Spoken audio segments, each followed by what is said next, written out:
Hello అండి, welcome to సరితస్ వాళ్ళు. ఈరోజు మీకు ఒక యూస్ఫుల్ టిప్ చెప్తానండి. మనం ఏదైనా కొత్త వస్తువులు, స్టీల్ వస్తువులైనా, ఏదైనా ఇండాలియం అయినా తీసుకొచ్చినప్పుడు దాని మీద స్టిక్కర్లు అంటిస్తూ ఉంటారు. స్టిక్కర్లు చాలా స్ట్రాంగ్గా ఉంటాయండి. చాలా స్ట్రాంగ్గా అయితే అంటిస్తారు. మనం చేతితోటి ఇలా పీకినా సరే అవి రావు, కట్ అయిపోతాయి తప్ప అది నీట్గా అయితే రాదండి. అలాంటప్పుడు మనం ఈ కొత్తగా తెచ్చిన వస్తువుల్ని మనం ఈ విధంగా చేసుకుంటే కనుక ఆ స్టిక్కర్స్ అనేవి ఈజీగా వస్తాయి.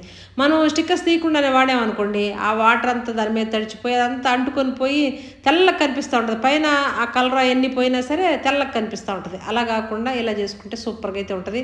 అసలు మనకు స్టిక్కర్స్ తీసిన ఆనవాళ్లే ఉండదు. చక్కగా స్టవ్ మీద లో ఫ్లేమ్ మీద పెట్టేసి మనం తెచ్చిన కొత్త వస్తువుని ఆ స్టిక్కర్ల దగ్గర లైట్గా వేడి చేసేసి కనుక మనం తీసామంటే చేతితోటే వచ్చేస్తాయండి, ఈజీగా వచ్చేస్తాయి. కింద ఏదన్నా మనకి గమ్ కనుక ఏదన్నా ఉన్నట్టు అనిపిస్తే కనుక మనం ఏదైనా శానిటైజర్ వేసేసి చక్కగా ఇలా క్లీన్ చేసుకున్నామంటే అసలు ఆ స్టిక్కర్ ఆనవాళ్లే ఉండవు. సూపర్గా అయితే ఉంటుంది. ట్రై చేయండి మీరు కూడా. టిప్ నచ్చినది లైక్ చేయండి, షేర్ చేయండి.